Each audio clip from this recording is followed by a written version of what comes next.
서초동은 오래전 서초 3동에 있는 교회에서 제가 사역을 한 적이 있어서 조금 익숙합니다.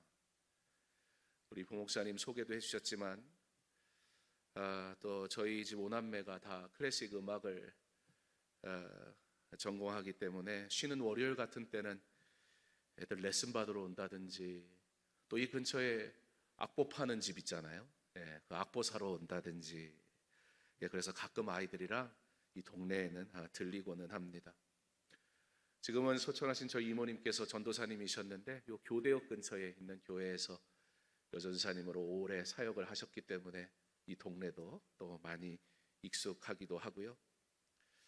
1980년대 아버지께서 충영교회 수석부 목사로 계시면서 그래서 제가 어린 시절에는 여기서 멀지 않은 논현동에 살면서 학동, 옛날엔 국민학교라고 그랬죠. 학동 국민학교 다녔습니다. 혹시 여기 동문이 계실래나 모르겠습니다.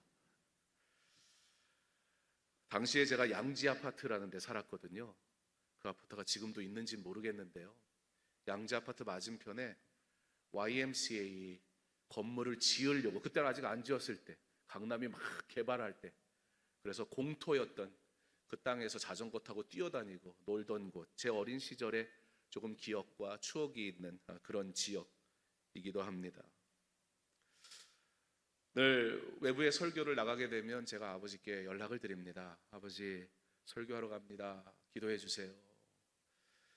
어디 가냐고 그러시더라고요. 그래서 서초동에 창신교회 간다고 그랬더니 아버지께서 예전에 창신교회 오셔서 설교하신 적이 있으시대요. 그래서 조금은 아버지가 다녀가신 곳, 은혜는 아버지가 이미 다 전하셨으니 저는 잠시 들려가야 되겠다. 그래서 부담보다는 감사한 마음으로 오늘 이곳에 왔습니다. 오늘 창신교회 성도님들 처음 뵙는 자리라 제가 조금 친한 척 해보려고 저와 여러분 사이에 공통분모를 좀 찾아보기는 했는데요.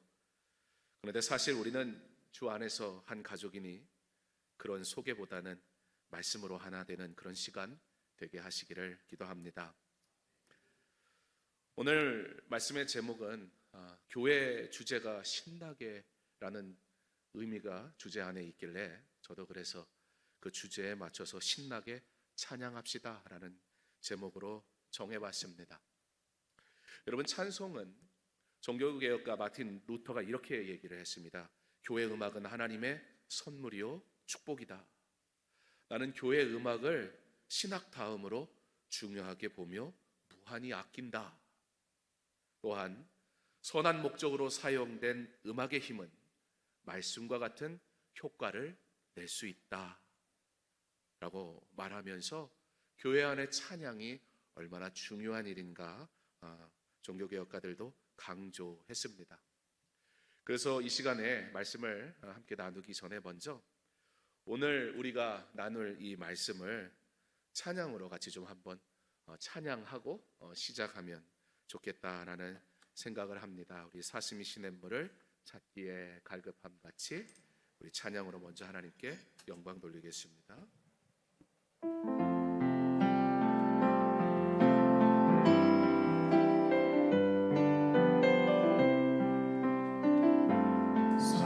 사슴이 시냇물을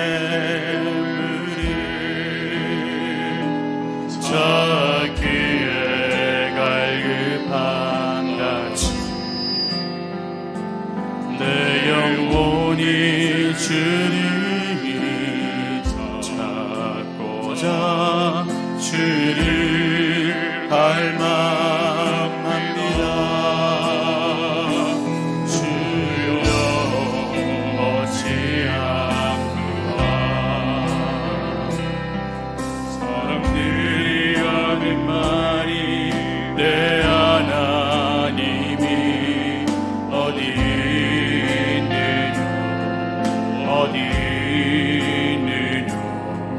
내가 밤낮으로 흘리니 주여 어찌합니까.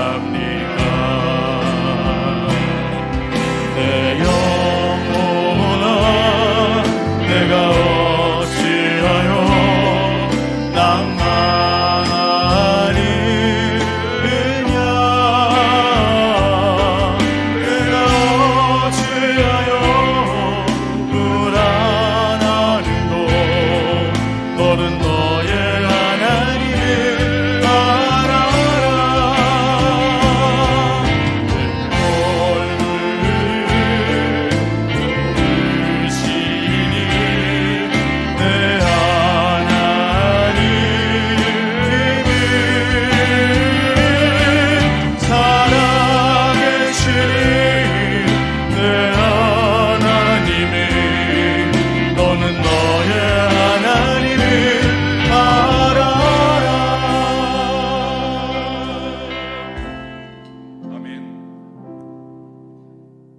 42편을 기록한 저자는 성경이 보여주는 대로 고라 자손의 마스길이라고 말해주고 있습니다.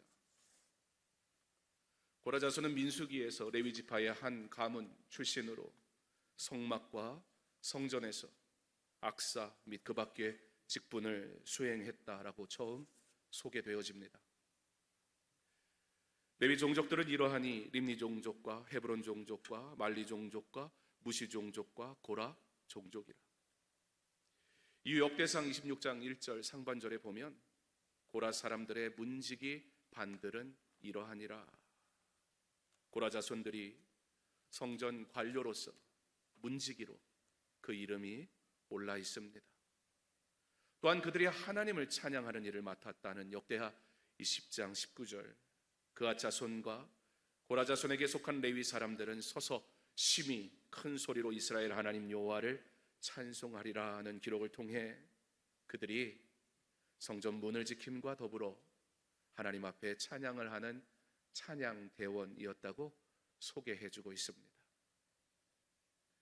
하나님께 드리는 예배를 맡았던 고라 자손들, 그들은 삶 자체가 하나님의 일에 집중되는 삶을 살았던 사람들이었습니다. 그런데 그들에게 주어진 거룩한 사명을 목숨보다 소중히 여기며 즐거이 주님을 섬겼던 그들에게 문제가 찾아오게 됩니다.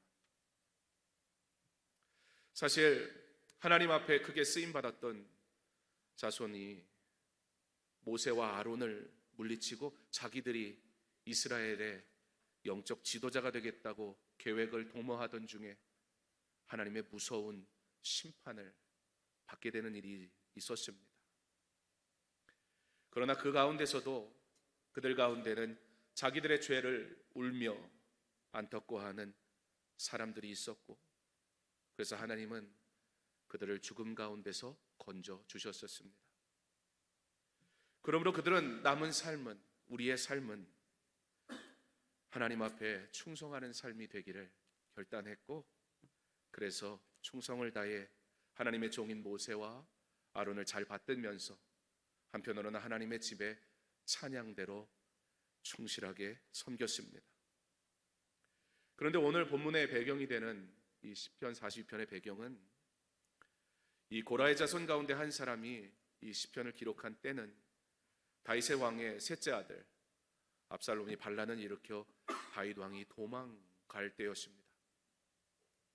이렇게 다윗 왕이 도망갈 때 찬양대에 있던 고라 자손이 다윗 왕을 쫓아가게 됩니다. 하나님을 섬기는 다윗 왕을 내가 생명을 다해 섬기겠다, 그런 결단으로 따라 나섰던 길이기는 했지만 요단강을 건너고 헬몬산의 높은 산기슭으로 도망쳐 다니면서 점처럼 마음에 낙심이 생겼습니다. 중심이 흔들리고 원수를 보니 겁도 났습니다. 하나님이여 사슴이 시냇물을 찾기에 갈급함 같이 내 영혼이 주를 찾기에 갈급하니이다. 오늘 시인의 이 고백은 바로 이와 같은 배경 속에서 하나님 앞에 정말 절실한 마음으로 드리는 기도였습니다. 이번 사경회가 임직식을 앞두고 드리는 상영회라고 알고 있습니다. 주의 교회를 위해 일할 일꾼으로 부름받는다는 것이 얼마나 두려운 일입니까? 저도 목사가 되지 않아 보려고 정말 다분히 노력을 해봤거든요. 태어나면서부터 아버지가 목사님이시니 할아버지도 목사님이시고 저희 외증조 할아버지도 목사님이셨습니다. 그러니까 태어나니까 경원아 너는 목사가 돼야 된다, 할아버지가 그렇게 말씀하시는 거예요. 근데 저희 아버지는 그렇게 말씀 안 하시더라고요. 저희 아버지는 목사의 아들이셨기 때문에 그렇게 얘기하면 도망간다는 걸 아셨던 거예요. 그렇잖아요. 그거 하라 그러면 여러분 주의 일 얼마나 귀한 일입니까? 그렇지만 사실 또 얼마나 괴로운 길입니까? 직분을 받는 거 얼마나 은혜입니까? 그러나 이 직분을 받은 다음에 내가 어찌할 거 얼마나 더 고민스럽습니까? 저희 아버지께서는 저에게 그러시더라고요. 경원아, 목사 되고 싶다고 네가 되고 싶다고 되는 거 아니야. 살짝 되고 싶은 마음이 생겼습니다. 그러면서 저에게 그러나 네가 되기 싫다고 해서 안 되는 것도 아니야. 그러니까 너는 하나님 앞에 기도하고 순종하면 돼. 하나님이 너 목사하지 마 그러면 못하는 거야. 아버지가 할아버지가 목사라고 하는 거 아니다. 그러나 하나님이 목사의 가정에서 태어나게 하셔서 목사의 삶을 보면서 자라게 하신 건 이유가 있지 않겠냐. 하나님이 부르시면 그땐 순종 꼭 해라. 그래서 열심히 기도했습니다. 하나님, 저는 목사는 안 하겠습니다. 물론 지금 목사가 돼서 여기 서 있긴 하지만 말입니다. 임직식을 앞두고 드리는 이 말씀 사경회가 일꾼을 세우는 일을 앞두고 기도하는 이 시간이 우리에게 두려움이나 불편함이나 어려움이나 그러한 마음이 아니라 하나님이 내게 주실 은혜를 기대하는 그런 은혜의 시간 되기를 간절히 소망합니다. 목사님께서 저를 첫날에 불러주신 게 부담은 됐지만 그래도 다행이라 여겼습니다. 저 다음에 오실 분들이 은혜를 다 끼치고 가시면 되니까 시작만 잘하고 가자. 하나님께서 저와 여러분을 향한 그 섭리 가운데 오늘 이 시간을 허락하신 줄 믿습니다. 우연은 없습니다. 하나님은 대충 일하신 적이 한 번도 없단 말입니다. 이 3일의 시간이 임직식을 앞두고 일꾼을 세우는 성도들이 먼저 하나님 앞에 엎드려지는 시간이 되게 하시길 간절히 소망합니다. 임직을 받는 분들은 이 두렵고 떨리는 직분 앞에 기도하는 중에 찬양하는 중에 주실 나를 통해 일하실 하나님을 기대하는 은혜를 맛보는 귀한 시간 되게 하실 간절히 소망합니다. 그러므로 첫 시간은 찬양합시다라는 제목으로 여러분과 함께 마음껏 찬양하면서 하나님이 주실 은혜를 기대하는 시간으로 좀 그렇게 말씀을 준비해 보았습니다. 여러분, 누가 찬양할까요? 누가 기도할까요? 우리는 자칫 기도는 아쉬운 사람, 괴로운 사람, 문제가 있는 사람이 하는 일이라 생각하고요. 찬양은 하나님이 복 주신 사람, 은혜 받은 사람, 지금 하나님이 주신 것이 막 넘쳐가지고 기쁨이 충만한 사람이 하는 것이라고 생각하지만 오늘 시인은 우리에게 그의 가장 괴로운 삶의 순간에 하나님을 찬양하는 것이라고 가르쳐 주고 있습니다. 영적 갈증에 목마른 사람은 정말로 하나님 앞에 기도하며 찬양하더란 말입니다. 물론 문제가 있는 것은 좋은 것은 아닙니다. 그러나 우리의 인생에 만약에 문제가 없다면 사실 우리가 하나님 앞에 나올 이유를 찾지 못하는 순간이 더 많았을지도 모릅니다. 저도 2013년 제가 보기에도 굉장히 젊어 보이잖아요. 그렇죠? 예. 아닌가요? 예. 제가 2013년 6월에 38세 젊은 나이에 강서중학교의 담임 목사로 부임을 했습니다. 제가 하나님께 물었어요. 하나님, 어쩌자고 이 젊은 사람을 담임 목사로 부르셨습니까?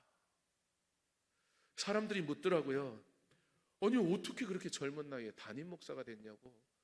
아무리 생각해도 이해가 안 돼요. 그러는 중에 애가 많아서 담임 목사가 빨리 되게 하셨나 보다. 예, 부목사 사례로는 도저히 살 수가 없을 것 같아서 저 녀석을 어떻게 하나. 물론 농담입니다. 예, 그러나 우리 애 많은 목사님들은 좀 기대를 하십시오. 예, 하나님이 긍휼히 여기실 겁니다. 담임 목사로 부임을 하며 제가 지금껏 섬기면서요, 참 실수도 많고 부족함도 많고 여전히 부족함 투성인데, 근데 그 가운데 하나님께서 제게 깨닫게 하신 사실이 하나 있습니다. 왜냐하면 목회를 제가 잘할 자신이 없더라고요. 지금도 그래요.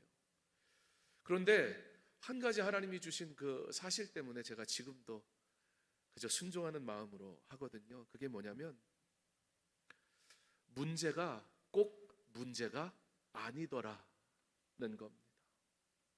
제가 처음에 여러분 서른 아직 40도 되지 않은 나이에 담임 목사가 돼서 목회를 하려니까 얼마나 떨립니까? 그냥 가만 앉아 있어도 막 심장이 밖으로 튀어나올 것 같아요. 아무것도 안 하는데.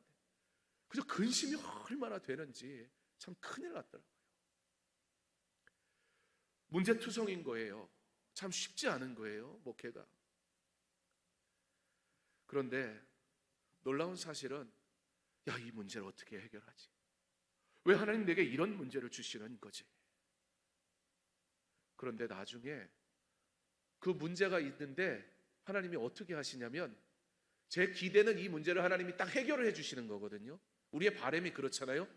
너무 힘들어서 하나님 너무 힘듭니다. 괴롭습니다. 이 문제 어떻게 좀 해결해 주세요. 그랬더니 하나님이 그래? 그리고 저한테 뭘 주시냐면 더 큰 문제를 주시는 거예요. 와, 정말 감당이 안 되는 거예요. 그런데요, 놀라운 사실은 하나님 이게 뭡니까? 라고 그 문제가 원망스러운데 그래도 목사인데 원망하고 있을 수는 없잖아요. 하나님 그 정도 되니까 이제는 포기하게 되더라고요. 제가 뭘 하려고 하게 하질 않고 이건 진짜 하나님 앞에 맡기는 수밖에 없으니까 그 하나님께 맡깁니다. 근데 놀라운 사실은 저는 그게 문제인 줄 알았어요. 근데 문제가 문제를 해결하더라고요. 야, 이거 어떻게 해결하지? 어떻게 하면 이 문제를 해결할 수 있을까? 제가 막 고민을 하는데 답이 도무지 생각이 안 나는데 하나님이 주신 답은 문제였어요. 근데 그 문제가 그래서 굉장히 화가 나더라고요. 하나님 이건 아닙니다. 저 너무 힘듭니다. 하루하루가 정말 괴롭습니다. 왜 저 같은 사람에게 이 목회 현장을 주셔서 저 선교사 나가고 싶었거든요. 근데 애 5인 선교사는 파송도 안 시켜주더라고요. 선교비로 애 밥 다 먹이고 끝낼까봐 그런가 안 보내주세요. 그래서 하나님 선교 안 보내주시고 그럼 제가 처음으로 하나님 그럼 선교지 말고 목회지를 허락하시면 가겠습니다. 그리고 바로 그 다음 달에 하나님 응답 주셔서 제가 강서중앙교회 간 거예요. 그래서 제가 응답으로 알고 갔습니다. 그런데 너무 부족하잖아요. 그러니까 그냥 세상 만사가 다 문제 같은 거예요. 근데 하나님은 저한테 또 문제를 그냥 정말 집어 던지시는 것 같아요. 그래서 너무 괴로웠어요. 그래서 그래도 목사인데 어디 가서 힘들다고 말은 못하겠고 하나님 앞에만 하소연해야죠. 하나님 저 죽을 것 같습니다. 이거 어떻게 합니까? 근데 저 기도하는 시간에 하나님이 주신 그 문제가 도무지 해결할 수 없었던 이 문제를 어디도 다 해결해 두셨어요. 그러고 나니까 남겨진 문제가 걱정이 안 되더라고요. 좀 이상한 얘기일 수도 있지만 그래서 하나님 요즘 문제가 있으면 하나님 또 문제 안 주십니까? 빨리 주세요. 왜냐하면 어차피 제가 해결할 일이 아니거든요. 누가 제 말 듣고 변화되고 누가 제 설교 듣고 하나님의 은혜를 막 감격적으로 만나겠습니까? 그러나 저 같은 자를 통해서도 일하시는 하나님께서 그의 마음을 만지실 때 놀라운 은혜가 그 가운데 임하는 거니까 오히려 저는 저 같은 사람은 문제가 있으니까 하나님 앞에 엎드리게 되더라고요. 문제 없으면 자꾸 제가 잘하는 거 하려고 그러고 하고 싶은 거 하려고 그러고 결국 문제라고 여기는 그 문제를 내가 문제 삼지 않으면 결코 문제가 되지 않습니다. 말씀드린 것처럼 애가 5이에요. 여러분들은 아무리 말씀을 드려도 애가 5인 7명이 사는 집이 어떤 꼴인지 상상을 못 하실 거예요. 말도 못 합니다. 저는 깨끗한 집에서 사는 걸 포기했습니다. 그런 건 불가능합니다. 세탁기가요, 샀으면 10년은 써야 되잖아요. 하루에도 3번은 돌려야 되는데 그게 나만 하겠습니까? 대학에 제가 젊긴 한데 결혼을 일찍을 해가지고 지금 대학 다니는 딸이 2 있습니다. 대학교 4학년, 2학년 비올라, 둘 다 비올라 전공하는데요. 셋째도 딸, 제가 괜히 5을 낳은 게 아니라 아들을 먼저 낳았으면 5 안 낳았을 텐데요. 아들 녀석이 넷째인데 초등학교 입학하고 제가 단 한 번도 첫째, 둘째, 셋째 초등학교 다니면서 선생님이 전화가 와요. 아버지, 얘들은요 상담 오실 필요도 없어요. 너무 잘해요. 제가 그러고 살았거든요. 그래서 야, 내가 그래도 꽤 잘 가르쳤나 보다 생각을 했거든요. 넷째가 학교 입학하자마자 첫 학기 때 전화 왔어요. 아버지, 학교에 좀 오세요. 예, 아주 가자마자 사고를 치는데 아들은 어쩔 수 없나 봐요.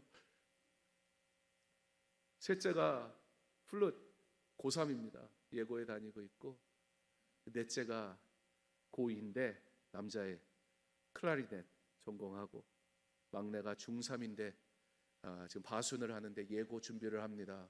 제가 얼마냐 부자인지 아시겠죠? 예, 다 그러더라고요. 제가 음악 시키니까 제가 어마무시한 부자인 줄 알더라고요. 저는 걔네들 음악을 한다고 해서 제가 하지 말라고 그랬어요. 왜냐하면 제가 음악을 너무 하고 싶었거든요. 저희 아버지가 안 된대. 아예 남자는 음악하는 게 아니라고 그래서 그게 무슨 소린가 그랬어요.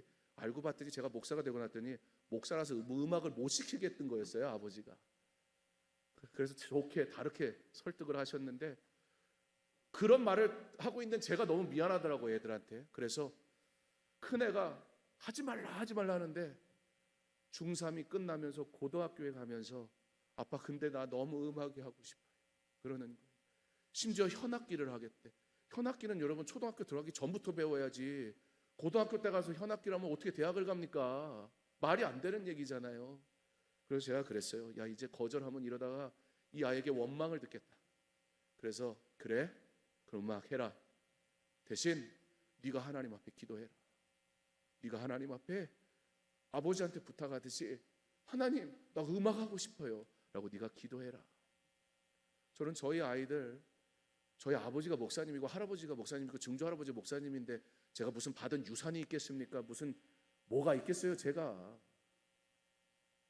저는 이런 소리가 조금 이상하게 들리실 수는 있지만 애가 많아서 그런 거예요. 기초생활수급자거든요. 이상하게 저희 교회 욕하시면 안 됩니다. 애가 많아서 그런 거라고요. 예, 너무 많으니까 사례비를 아무리 줘도 저 가정을 살아남을 수가 없는 가정인 거예요. 예, 그래서 저희 애들 예고 다 공짜로 다녀요. 교육급여가 나와서. 그리고 저희 아이들 제가 뭐 해준 거 없어요. 감사하게 하나님이 저희 아이들 이것저것 통해서 기업 뭐 이런 데서 지금 고3 딸도 자기가 하나님 앞에 기도하면서, 저희 고3 딸은 자기 악기도 없어요. 자기 악기가 아니에요. 허름한 악기 하나 가지고 예고 들어간 것도 신기하죠. 거기 들어가서 그 악기로 하다가 CJ 그룹이라는 데서 장학금을 주더라고요. 그 고2 때 1년에 1,400만 원 장학금을 주는 거예요. 고3이 되니까 1,700만 원 장학금을 요번에 받았어요. 근데 여러분, 이 얘기를 하는 게 아니라 뭐 돈 얘기하는 게 아니고, 제가 아무리 봐도 저희 딸이 없으니까 하는 얘기입니다. 얘는 장학금 받을 실력이 아니에요. 총신대 다니는 두 딸이, 제가 오늘 창신교회에서 설교한다고 그러니까 총신대학교 교회음악과 둘 다니거든요. 그랬더니 그럼 자기도 6시에 수업 끝난다고 오늘 와서 예배 드린다는 거예요. 그럼 오지 말라고 그랬어요. 그럼 걔들 얘기를 할 수가 없잖아요. 야, 왜 오냐 그랬더니 아빠 설교한다면서요. 예배 드리러 가려고요. 제가 참 잘 키웠죠? 아니라니까요. 여러분, 애를 잘 키우려면 최소 5은 낳아야 됩니다. 제가 다 키워보니까 한 손에 또 한 손에, 저희 아내가 한 손에 또 한 손에, 그랬더니 한 명이 남더라고요. 그래서 제가 2손 들었어요. 하나님, 제가 못 키웁니다. 내 손으로 움켜쥘 수 있는 내 자녀였으면 제 실력으로 키웠겠지만 내 손으로 잡아도 하나가 남으니까 늘 저희 아내가 앞에 가면 저희 아이들을 줄 세워보내요. 그럼 전 뒤에서 뭐 하는 줄 아세요? 하나 둘 셋 넷 다섯, 하나 둘 셋 넷 다섯 이러고 다녀요. 왜요? 순식간에 사라지는데. 여러분, 기도는 그런 거예요.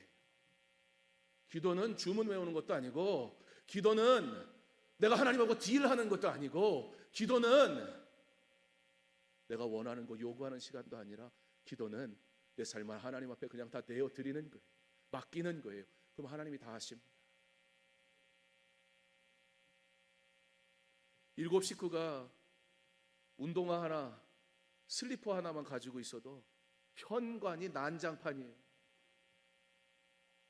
그 간혹 이제 제가 이제 퇴근하고 집에 들어가면 딱 문을 들고 가면 저도 피곤하고 힘들잖아요. 신발이 그냥 이게 막 화가 나는 거예요. 이때 만약에 제가 이놈들 내가 오늘 이거 문제를 삼아야 되겠다 마음 먹으면 뭐가 되는 거예요? 진짜 큰 문제 되는 거예요. 그날 난리 나는 거죠. 제 목소리도 엄청 큰데. 그런데 그렇지 않고 오늘 내가 이걸 문제 삼지 않으리라 막 다짐을 하고, 그리고 집으로 탁 들어가되 그냥 들어갈 수는 없잖아요. 그러니까 제가 신발을 싹 정리하고 들어가서 유난스럽게 아이들을 따뜻하게 맞이해요. 그러면서 결과적으로는 앞으로는 같이 신발 정리하자. 제가 문제 안 삼으니까 아무 문제도 아니에요. 똑같은 상황에 대한 해결이 문제로 삼아서 해결하는 방법이 있고 문제가 되지 않고 해결되기도 하더란 말입니다. 물론 아빠 속은 뒤집어지니까요. 그런데 여러분, 여기에서 중요히 기억해야 할 것이 있습니다. 아까 우리 목사님께서도 그런 말씀을 해주셨는데 제가 들으면서 오늘 제 설교에 그런 내용이 있는지 어떻게 알고 하셨나? 걱정은 누가 하는 거예요? 아빠가 하는 거예요. 왜 여러분이 걱정을 하십니까? 왜 여러분이 근심을 하십니까? 왜 여러분이 문제를 삼습니까? 그게 정말 문제라면 하나님이 이미 알고 계시지 않습니까? 그게 진짜 문제라면 그러니까 정말 하나님 앞에 맡겨야 되는 거 아닙니까? 결국 문제를 만들 것이냐 은혜로 받을 것이냐, 이것은 우리의 몫입니다. 은혜로 만든다는 것은 방관하거나 모른 척하거나 좋은 게 좋은 식으로 그런 식으로 하자는 말은 결코 아닙니다. 그러나 은혜로 만든다는 것은 문제가 내 손에 있지 않기에 하나님 앞에 눈물로 기도하게 되는 은혜가 시작된다, 그 말씀입니다. 왜냐하면 특별히 교회의 일은 무슨 일입니까? 영혼에 관련된 일이니까요. 우리가 받은 사명으로 경험하게 되는 문제는 주님의 거룩한 교회의 거룩성을 회복시키기 위한 문제이니까요. 그러므로 영적으로 갈급한 자만이 기도할 수 있고 찬양할 수 있더란 말입니다. 그리고 영적 갈급함에 구하는 기도는 하나님께서 반드시 응답하시는 줄 믿습니다. 하나님께서 그의 영광을 위해 선한 길로 인도하시며 영광 받으십니다. 우리에게 영적 갈급함이 있어 마땅히 구할 바를 하는 지혜가 있기를 간절히 소망합니다. 특별히 임직을 받으실 우리 귀한 일꾼 되실 분들에게 꼭 부탁드립니다.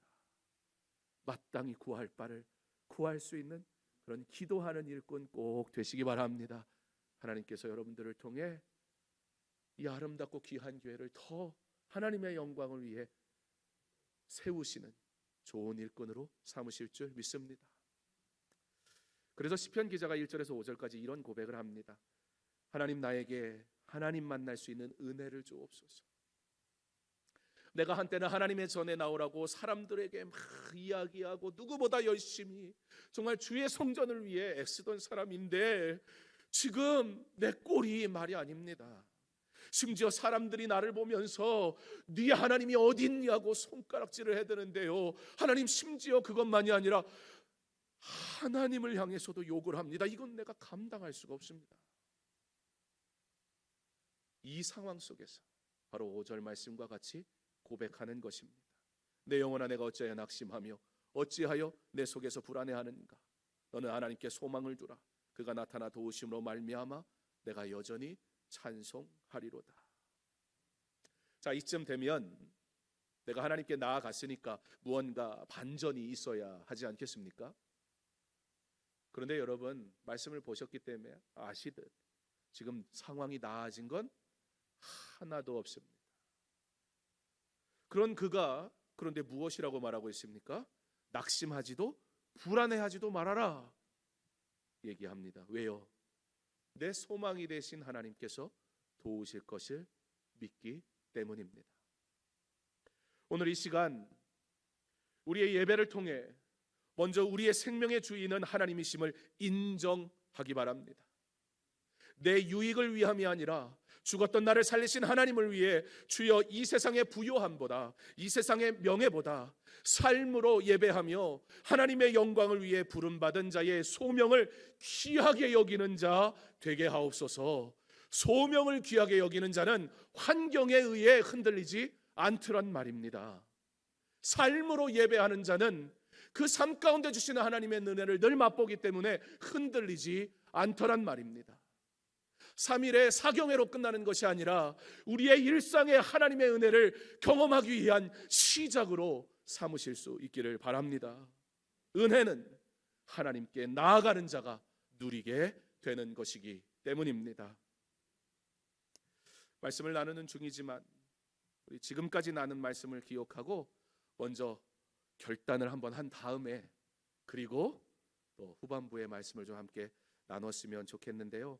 사실 조금 고민을 했습니다. 여러분들이 모르실 수도 있는 찬양이다라는 생각은 들어서, 그러나 가사, 우리가 삶으로 하나님 앞에 예배하는 삶이 되기를 결단하는 마음으로 가사를 통해 은혜를 받으시면서 같이 좀 함께 찬양하시면 좋겠습니다.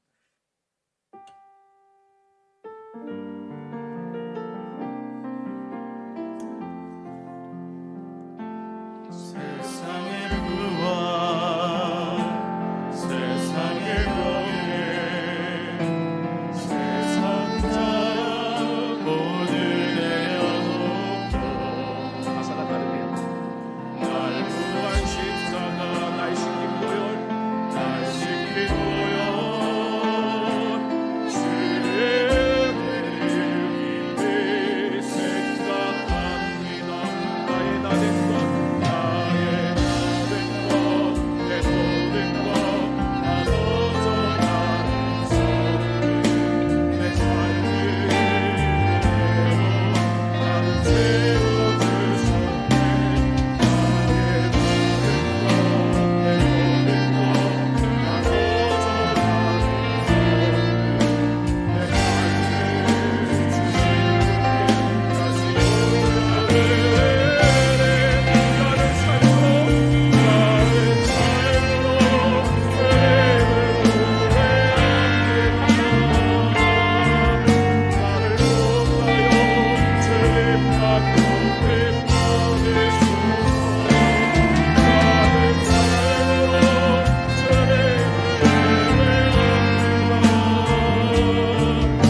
내 삶을 주님께 다시 사랑하는 성도 여러분, 우리가 삶으로 하나님을 예배한다는 것이 얼마나 놀라운 은혜인지 모릅니다. 이 예배의 부르심은 하나님께서 우리에게 허락하신 가장 축복된 일이라는 사실을 꼭 기억할 수 있기를 바랍니다. 삶으로 예배하며 살아갈 수 있는 자가 되었다는 것이 우리가 받은 가장 큰 복이란 말입니다. 이 예배를 포기하지 마십시오. 삶으로 예배하며 하나님 앞에 드리는 거룩한 성도의 삶을 잃어버리지 마십시오. 그러나 그곳에서 오히려 구별됨이 나의 구원받음을 오히려 확신하는 시간이 되어서 그 하나님 앞에 드려지는 삶의 예배를 통해 내가 하나님의 백성됨을 날마다 기억하고 누리며 살아갈 수 있는 우리의 예배가, 삶의 예배가 그럼에도 불구하고 찬양합니다라는 이 시인의 고백과 같이 우리의 삶 속에서 늘 고백되어질 수 있기를 간절히 소망합니다. 내 영혼아, 내가 어찌하여 낙심하며 어찌하여 내 속에서 불안해하는가? 너는 하나님께 소망을 두라. 그가 나타나 도우심으로 말미암아 내가 여전히 찬송하리로다. 자, 그 후에 어떻게 됐다고요? 하나도 달라진 게 없다고요. 내가 사경에 끝나고 나면 하나님이 기도 응답해 주시겠지, 전 알 수가 없습니다. 아마 안 될지도 모릅니다. 그러나 여러분, 문제는 뭡니까? 하나님이 내게 응답하지 않으셨다고 생각하는 내게 문제가 있을 뿐입니다. 정말 하나님이 응답하시지 않는 것일까? 여전히 달라진 게 없는데 그럼 응답 없는 것 아닌가? 그의 문제는 여전합니다. 그런데 사실 여러분, 남의 일이나 그렇지 이게 내 일이라고 생각하면 정말 이와 같은 상황에서, 정말 죽을 것 같은 상황에서 신앙이 뿌리채 흔들리는 이 상황 속에서 찬양을 한다, 이게 과연 가능한 일일까?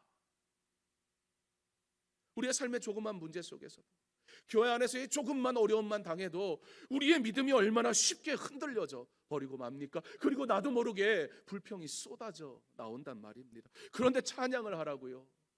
오늘 시인은 도대체 어떤 인간이길래, 우리와 어떤 다른 존재이길래, 도대체 하나님께 어떤 은혜를 받았기에 이와 같은 찬양을 한단 말인가라는 생각이 들 수밖에 없는 그 순간, 내가 하나님을 찬송하겠습니다. 도대체 그는 왜 고백하는 것일까?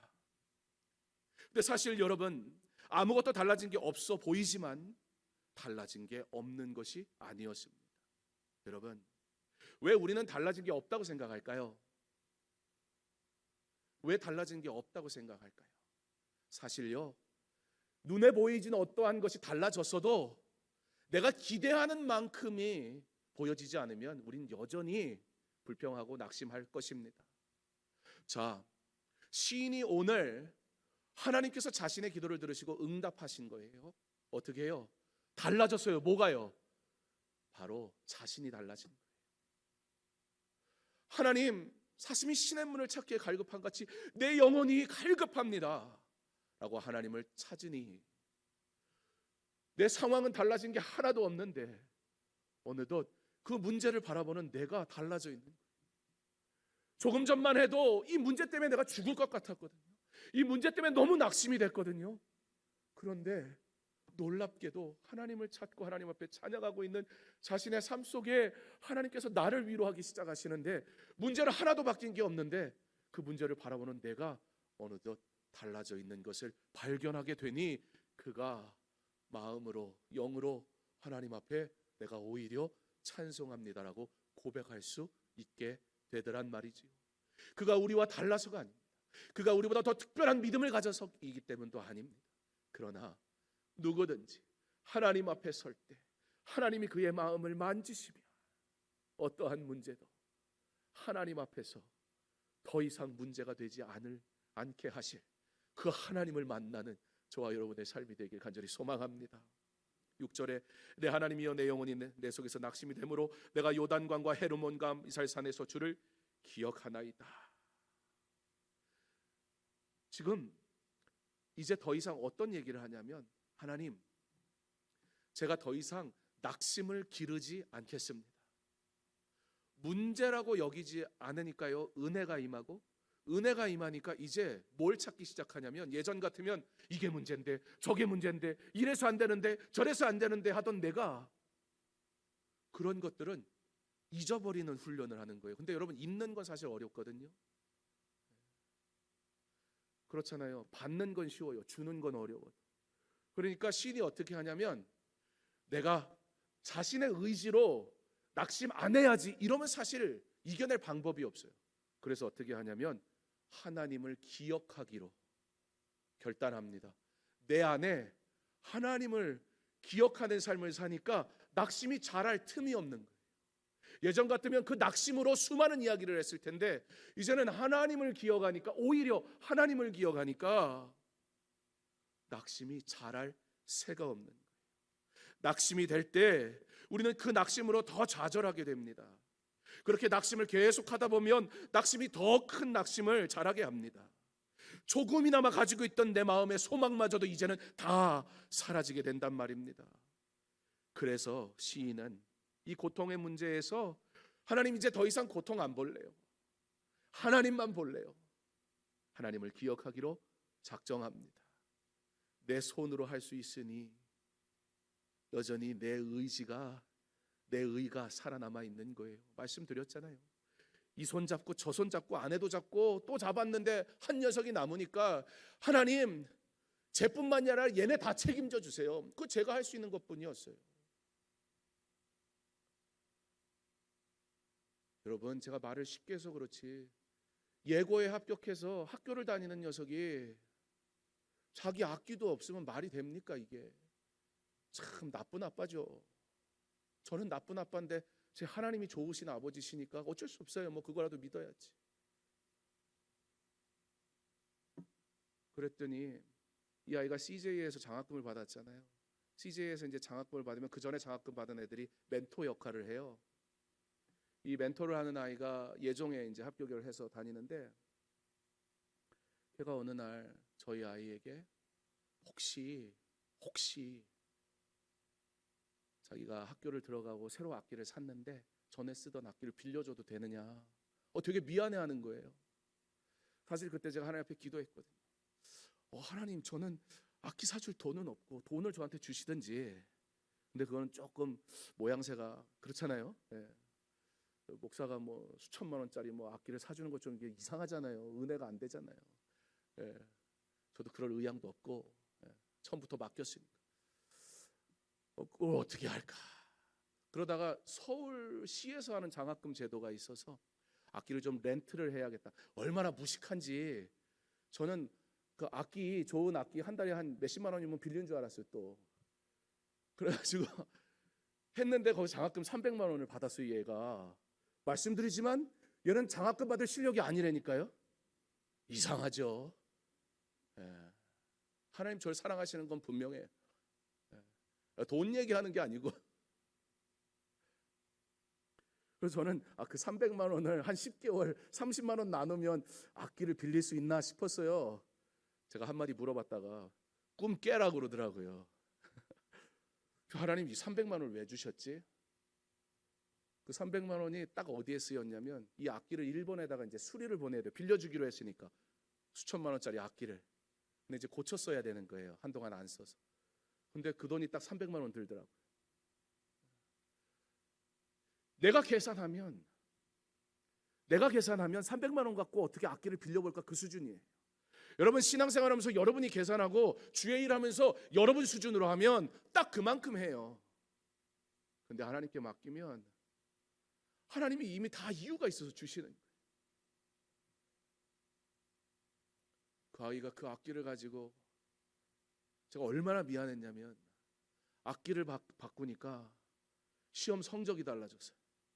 그 예고를 다니면서 저는 얘가 되게 못해서 성적이 그렇게 나오는 줄 알았는데 악기가 그 모양이라 그랬더라고요. 근데 불평 한마디를 안 해요. 왜냐? 저는 하라고 한 적이 없거든요. 뭘 그걸, 자식을 그걸, 아이고 야 내가 뭘 다 해줍니까? 다 못 해줍니다. 여러분, 다 해주면 고마울 것 같아요. 왜 더 잘하는 애만 바라보지요. 걔가 학교 갔더니, 여러분 예고 갔더니요, 아이고 별의별 집안이 다 있더만 뭘. 남 보기 시작하면 은혜 받아도 불평이에요. 근데 저는 애들한테 협박해요. 야 지금이라도 그만둬도 된다. 연습을 안 하잖아요. 빨리 그만두고 공부를 해라. 아니래. 그럼 막 나가서 연습해.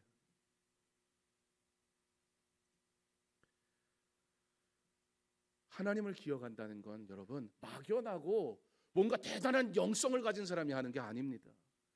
나의 삶의 모든 순간에서 하나님을 기억하는 삶을 사는 것, 그게 하나님의 은혜를 누리며 살아가는 방법이란 말입니다.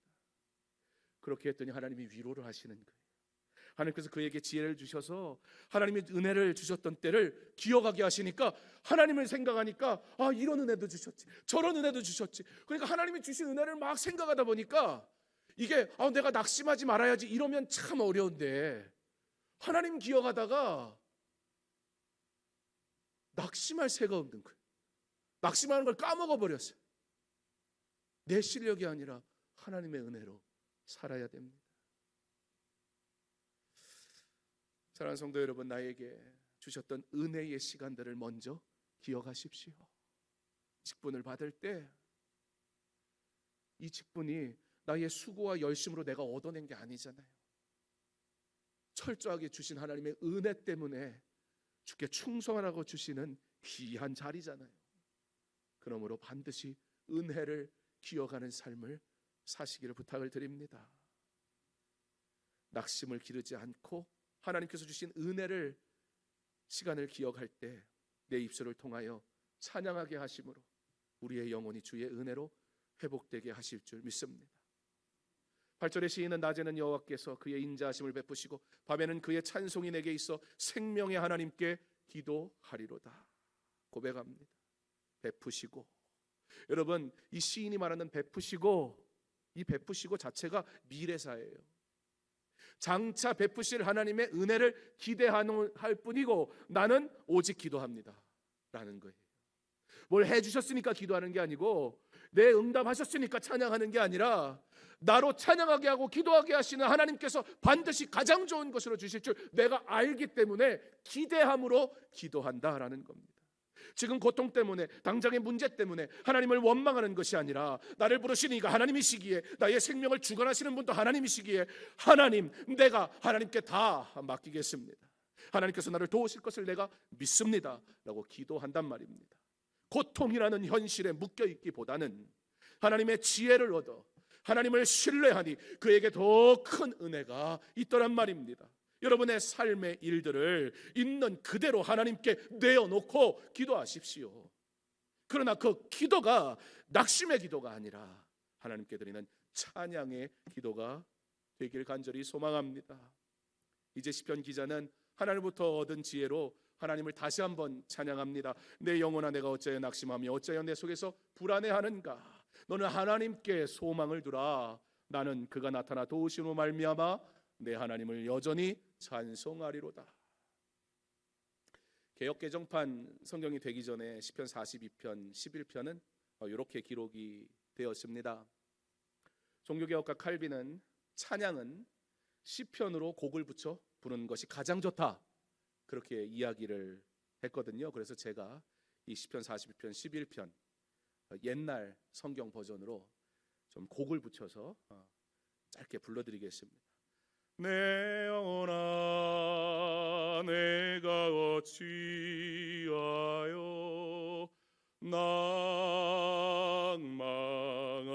낭망하며 어찌하여 내 속에서 불안하여 하는고. 너는 하나님을 바라라. 나는 내 얼굴을 도시는 내 하나님을 오히려 찬송하리로다.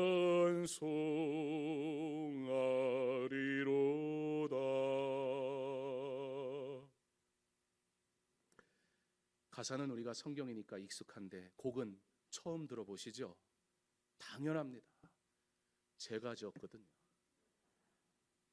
제가 중학교 2학년 때 아버지께서 사주신 클래식 기타를 가지고 연주하다가 어느 날 문득 나도 찬양을 좀 작곡해보고 싶다 그런 마음이 들었어요. 그래서 아버지께 성경 말씀 하나만 저한테 알려주세요. 지금 묵상하고 계신 말씀 하나만 알려주세요.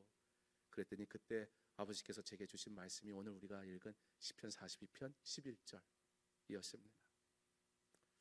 서두에 저희 아버지께서 우리 창신교회 설교하러 오셨었다 그런 말씀 드린 것처럼 저희 아버지께서는 목사님이십니다. 그런데 누구보다 목사가 되길 원하지 않으셨던 분이기도 합니다. 그러니까 아버지가 본인이 경험해 봤으니까 저한테 경원아 넌 목사가 돼. 아버지가 늘 그 말을 듣고 사셨거든요. 그러니까 그렇게 하면 삐뚤어진다는 걸 아신 거예요. 그래서 까불지 마라. 네가 목사 되고 싶다고 목사가 돼. 목사 될 만해서 되냐. 그러나 하나님이 부르시면 된다. 순종해라. 이게 괜히 나온 게 아닌 거예요. 아주 고단수로 말씀하신 거예요. 거기 꼬임에 빠져가지고 목사가 됐는데 참 감사죠. 은혜죠. 저희 아버지의 외할아버지, 그러니까 저에게는 외증조 할아버지 되시는 이신영 목사님, 유명한 분 아닙니다. 북한 땅의 황해도 분이셨고 황해도에서 목회를 하셨습니다. 외증조 할아버지께서 외증조 할아버지 본인의 아들도 목사가 되기를 원하셨는데 아들은 목사 되기 싫었던 거예요. 여러분 지금도 쉽진 않은 길이지만 옛날엔 얼마나 힘든 일이었습니까? 목회자의 삶이. 그러니까 저희 외증조 할아버지의 아들 외삼촌 할아버지는 목사 안 되겠다 그래가지고 장로가 되셨습니다. 총신대하고 경희대에서 역사를 가르치셨고 한남대 총장도 하셨고 숭실대 이사장도 하셨던 이원설 박사님, 분이신데요. 지금은 소천하셨습니다. 외증조 할아버지가 아들은 이제 역사학자가 됐고, 그래서 대신 사위를 목사로 이제 맞이하신 거예요. 바로 제 할아버지께서 고향인 황해도에서 목회를 하시다가 전쟁으로 남쪽으로 피난을 오게 되시는데, 피난 오신 이유도 저희 할아버지께서 이 소렉교회 마지막, 우리나라의 그 첫 번째 교회죠, 소렉교회 마지막 당회장이신 허간 목사님께 저희 할아버지는 이제 그 세례를 받으셨고, 그리고 저희 아버지는 유아 세례 받으셨고, 그러니까 저희 아버지는 북에서 피난 오셨거든요. 그런데 피난을 오신 이유가 가족들하고 같이 오신 게 아니라 그 교회 허간 목사님, 담임 목사님을, 왜냐하면 목회자들이 가장 먼저 1순위로 죽임을 당하니까 목사님을 살리기 위해서 저희 할아버지가 목사님 모시고 건너신 거예요, 강을. 그래서 피난을 오신 거예요. 가족들 다 두고 목회자를 살리려고.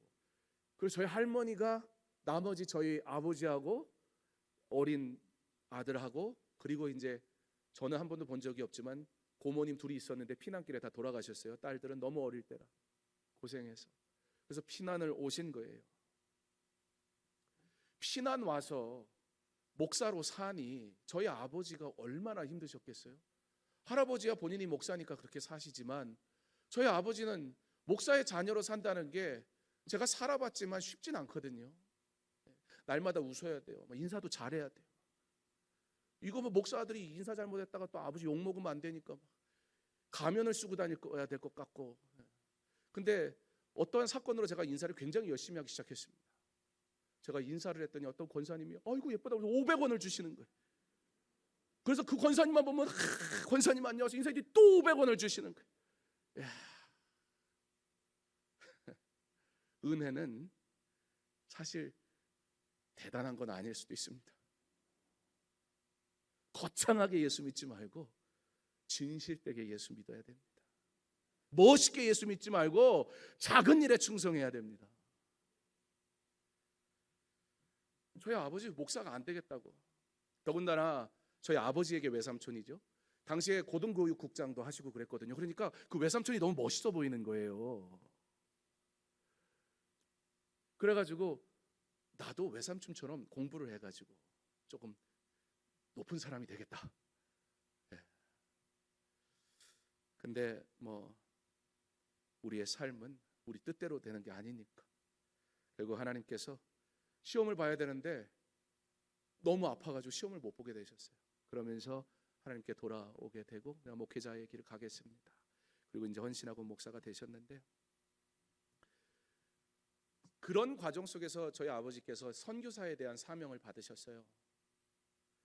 그래서 선교사로 나가려고 그렇게 노력했는데 파송시켜 주겠다고 해서 교회에 가면 그 교회에서 조금만 더 하라고, 사역을 잘하니까 부목사로 잘 섬기니까 담임 목사님들이 파송은 안 시켜주고 자꾸 교회를 시키는 거예요. 그래서 또 파송시켜야겠다는 교회로 다른 데로 가고, 그러다가 결국에는 지금은 맑은샘 광천교회로 이름이 바뀌었는데 광천교회라는 교회로 담임 목사로 가시게 됩니다. 담임 목회를 하면서 당시 한국교회가 굉장히 폭발적으로 부흥하던 때였으니까요. 만 5년 만에 교회가 막 굉장히 규모 있는 교회가 돼버리고 만 거예요. 근데 저희 아버지 마음속에 늘 하나님 앞에 서원한 게 있으니까 선교사. 그래서 고민을 하시다가 안식년 1년을 좀 가지고 선교지에 다녀오시려고 마음을 먹었는데, 당시에 교회가 조금 어려움이 있었던 교회인데 그러다 교회가 막 부흥을 하고 옆에 부지를 사고 막 그럴 때여가지고 막 영화부가 막 수백 명씩 모이고 막 이러니까 이제 교회를 다시 건축해야 되고 그런 여러 가지 숙제들이 좀 있는 상황이었어요. 근데 담임 목사님이 1년 동안 안식년 나가신다니까, 그것도 뭐 다른 게 아니라 선교지로 1년 동안 갔다 오신다니까 안 된다고 반대를 했습니다. 그래서 40일 특세를 하시다가 21일째 되는 날 교회 앞에 사표를 내시고, 나는 하나님 앞에 서원을 갚는 것이 1년 안식년 선교지 다녀오는 거라고 생각했는데 하나님의 뜻은 그것이 아닌가 봅니다. 그리고 교회에 사표를 내고 아프리카로 선교사로 나가시게 됩니다. 저희 아버지가 제가 40일 새벽 예배 한다고 그러면 하지 말라고 그러세요. 저는 오늘까지 31일째 했거든요. 21일은 지났으니까 사임할 일은 없는데, 본인은 가셔도 아들은 저를 걱정하시는 것 같지 않아요? 저를 걱정하셨으면 안 가셨어야죠. 그렇잖아요. 아버지 가시니까 저도 딸려가가지고 제가 얼마나 고생한 줄 아세요? 6개월 동안 학교를 못 갔어요. 갈 학교가 없어가지고. 한 달은 좋더만요. 학교 안 가니까. 나중엔 죽겠더라고요. 이건 집 같지도 않은데, 여러분 어디로 갔냐면 보츠와나라는 데로 갔는데요. 여러분 부시맨이라고 영화 혹시 아십니까? 그러면 좀 연세가 드셨다 그 뜻이죠. 이 부시맨, 그 부시맨 찍은 나라 보츠와나에 간 거예요. 갔는데 아이고 진짜 아무것도 없어요. 집이라고 어디 이상한 집에 들어갔는데 이 시멘트 블럭으로 그냥 대충 싸가지고 위에 슬라브 하나 얹은 집이라 가지고 너무 뜨거워서 밤 11시가 돼도 잠을 잘 수가 없는 거예요. 저는 우리 아버지가 이해가 안 되더라고요. 이게 뭐 하는 건가. 심지어 당시 나가실 때 저희 형님 고3, 여러분 고3은 세게 키워야 합니다. 저희 딸이 고3이 됐잖아요. 그래서 제가 너 고3이니까 교사하라고 그랬어요. 아니 고3이 되면 나오던 교회도 안 나와. 그리고 애가 와서 기도를 해야지 왜 엄마가 와서 기도를 합니까? 야, 네가 하나님 앞에 기도해라. 그리고 이왕이면 예쁜 짓을 해라. 그래서 교사해요. 근데 넷째는 말을 들을진 모르겠어요. 지금 고2인데. 여러분 근데 그 아이가 순종하는 이유는 제가 시켰으니까 하는 게 아니라 본인이 하나님의 은혜를 알기 때문에. 하나님이 자기에게 주시는 은혜가 있는 걸 아니까 자기가 하나님의 일을 하는 거 기뻐요. 여러분 저희 집 애들은 잘 일어나지 못하지만 알람을 맞추고 자요. 새벽 예배 가겠다고. 40일 새벽 예배 한다고 자기도 가겠대. 그러면 그 알람은 다 제가 거예요. 갈 사람 그러면 어쩌다 한 명 일어나. 그럼 가는 거예요. 저희 아이들은 반드시 무슨 일이 있어도 금요일 날은 아무리 바쁘고 뭐가 있어도 학교에서 연습이 있어도 음대니까 금요 예배 반드시 참여합니다. 제가 시켜서가 아니라 본인들이 하나님 앞에 엎드리는 것이 뭔지를 아니까 그렇죠. 자녀는 내가 품에 안고 내가 자녀와 함께 하나님께 안기는 거지 내가 대신 그 아이 위해서 기도하는 게 아니에요. 물론 자녀를 위해서 기도하는 것 자체가 나쁘다는 게 아닙니다. 그러나 기도하는 그 어머니의 기도를 배울 수 있는 자녀로 키워야죠. 고3인 아들 못 데려가요. 남자니까 군대 가야 돼서 한국에 남겨두고 고3인데 그때부터 저희 형님은 할아버지 집에 가서 살았습니다. 저는 뭐 안 따라갈 수가 없잖아요. 제가 안쓰러운 것처럼 보시더라고요. 제가 이게 기회다. 그래서 아버지가 경원아 뭐 갖고 싶은 건 없냐 그러시더라고요. 그래서 제가 하나도 아니 2개를 얘기했어요. 자전거, 기타. 그때 사주신 기타로 제가 작곡했던 겁니다. 근데 그땐 잘 몰랐어요. 내용을 내가 어쩌에 낭망하며 어쩌해서 내 속에서 불안해하는 거. 너는 하나님을 바라라. 나는 내 얼굴을 도우시는 내 하나님을 오히려 찬송하리로다. 저는 그걸 막 지어놓고 혼자 막 자화자찬하면서 막 좋아가지고 아무도 모르는 노래, 저밖에 모르는 노래 막 불러가며. 근데 제가 다 자라고 자녀가 생기고 또 특별히 이 목회의 길을 가다 보니까 그때 아버지 마음이 이제야 알겠더라고요. 하나님 앞에 하나님 제가 하나님의 부르심에 헌신을 해서 소위 사람들이 미쳤냐고 왜 좋은 교회 놔두고 무슨 교회가 문제가 있는 것도 아닌데 이렇게 큰 교회가 되고 부흥하고 저희 아버지가 제가 저희 아버지를 쏙 빼달랐으면 절대 목사가 안 됐을 텐데 저희 아버지 영화배우처럼 생기셨거든요. 근데 그 저희 아버지 잘생기셔가지고 막 그 당시에 극동방송에 잘 나가는 목사님이었다. 근데 그거 다 내려놓고 아프리카에 가서 갔는데 고3 아들은 데리고 나갈 수도 없고 그 아들의 미래가 어떻게 될지 알 수가 없잖아요. 누가 책임집니까? 여러분 고3 아들 놔두고 주를 위해 헌신할 수 있습니까? 아마 그렇게 헌신하라고 그러면 그런 하나님이라면 나는 안 믿겠습니다 라고 말할지도 몰라요. 하나님의 부르심 앞에 헌신했지만 그러나 부모로서 자녀에 대한 마음이 안타깝지 않겠냐고. 밑에 둘은 데리고 왔는데 보낼 학교가 없는 거예요. 유일하게 국제학교가 하나 있는데 거기는 태어나면서 등록하지 않으면 그 학교를 들어갈 수가 없어요. 그리고 너무 비싸요. 그러니까 애들은 학교를 보내지를 못하는 거예요. 부모로서 이게 내가 과연 잘한 선택인가? 이전의 삶과 사역이 하나님 앞에 잘못된 일을 한 것도 아니었는데, 그러나 하나님이 부르시니 순종했을 뿐인데, 그러면 내가 하나님께 그렇게 순종했으면 모든 것을 합력하여 선을 이루시고 막 복되게 하시고 누가 봐도 막 잘 돼야 되는 거 아닙니까? 그런데 고3 아들은 저러다가 대학이나 갈는지 안 갔는지 모르겠고, 나머지 두 녀석은 학교도 못 보내고 있는 그 현실 속에서 하나님 앞에 하나님이 부르셨으니까 하나님이 책임져 달라고. 하나님, 그래서 내가 낙심하지 말고 사명 따라왔는데 이 사명이 흔들리지 않도록 내가 찬송하겠습니다. 아버지가 그렇게 눈물로 기도하고 계셨더라.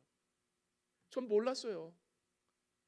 이 말씀의 뜻도 몰랐고 뜻도 모른 채 불렀어요. 우리가 하나님 앞에 부르는 찬양들이 내 믿음의 고백이 아닌 경우가 얼마나 많은지 모릅니다. 그저 그 음의 즐거움에 감정에 빠져 부르는 노래일 경우가 얼마나 많은지 모릅니다. 그러나 하나님 앞에 드리는 찬양은 믿음의 고백입니다. 눈물의 고백입니다. 낙심하는 자가 반드시 불러야 할 아름다운 노래란 말입니다. 왜 두려움이 없으셨겠습니까? 그래서 하나님 앞에 기도했습니다. 그리고 새 자녀들이 다 잘 자랐습니다.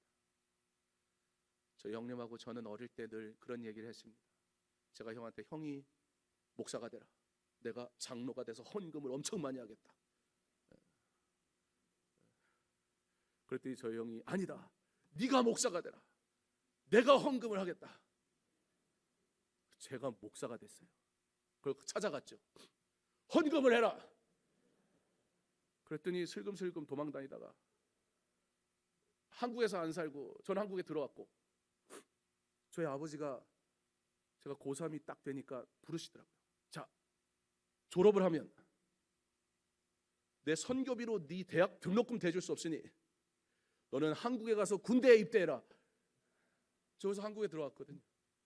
그래서 이모님 집 교대에 있는 요 근처에 이모님 집 제 우울한 시절 여기서 살았어요. 요 주변에 아주 가깝잖아요, 교대.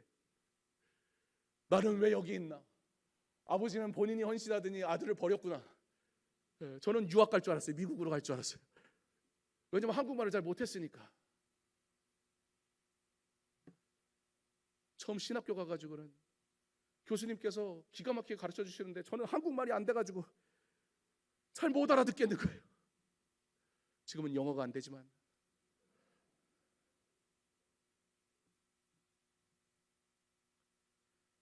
그러나 아버지, 근데 제가 목회를 할 수 있는 이유는, 그러나 아버지의 기도를 알기 때문입니다. 사실 제가 목사가 되고 싶지 않았던 이유는 목사가 싫어서가 아니라 저희 아버지처럼 목회할 자신이 없었어요. 저희 아버지는 천사거든요. 전 저희 아버지 같은 목회자가 될 자신이 없더라고요. 화도 좀 내고 싶고 막 다 뒤집어 엎어버리고 싶고 다 그렇잖아요, 우리. 저희 아버지는 안 그러시더라고요. 야, 저러다가 화병 들겠다. 근데 안 그러신 게 아니에요. 눈물을 많이 흘리신 거지. 그런데 주님 앞에 눈물의 기도를 드리면 그 교회는 주께서 기억하시고 복되게 하십니다. 성도의 삶도 그런 줄 믿습니다. 누구나 부족하고 연약합니다. 각자의 삶에 어려움이 있습니다. 누구나 실망하고 낙심하고 근심될 때가 있습니다. 그런데 그렇게 내 모습이 너무 초라해질 때, 그때가 오히려 하나님을 찬양할 때인 것을 기억하시기 바랍니다. 오늘 예배한 우리 모두는 하나님이 그의 영광을 위해 부르신 하나님의 사람이니까요. 그러므로 기억하십시오. 세상의 기준을 보며 낙심을 기르는 어리석은 자가 되지 말고 오히려 주를 기억하시기 바랍니다. 하나님은 고난 속에서 우리를 훈련시키십니다. 그리고 그 훈련을 감당할 지혜도 주십니다. 그 훈련을 믿음으로 감당하는 자를 하나님 결코 잊지 않으십니다. 그분의 귀한 사역을 위해 부르시는 줄 믿으시기 바랍니다. 이 은혜를 알면 저희 형님 남아공으로 도망가서 사업을 하더군요. 그리고 거기서 막 벤츠 타고 다니는 거예요. 그래서 제가 화가 나잖아요. 찾아가려고 그랬더니 어느 날 갑자기 저희 형님이 자기도 신학교 가겠다고, 돈을 그런 식으로 안 줘요. 그래서 목사가 돼서 저희 형님도 목회하고 있습니다. 작년에 목사 안수 받았어요. 사랑하는 성도 여러분, 우리는 하나님의 부르심에 순종하는 자지 우리가 뭐 하는 사람들은 아닙니다. 그래서 기도해야 합니다. 그러므로 찬양해야 합니다.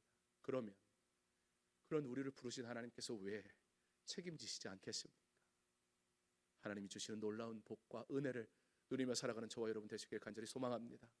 그러므로 오늘도 영원토록 오직 나의 하나님을 찬양하는 저와 여러분의 삶이 될 수 있기를 주님의 이름으로 축원합니다.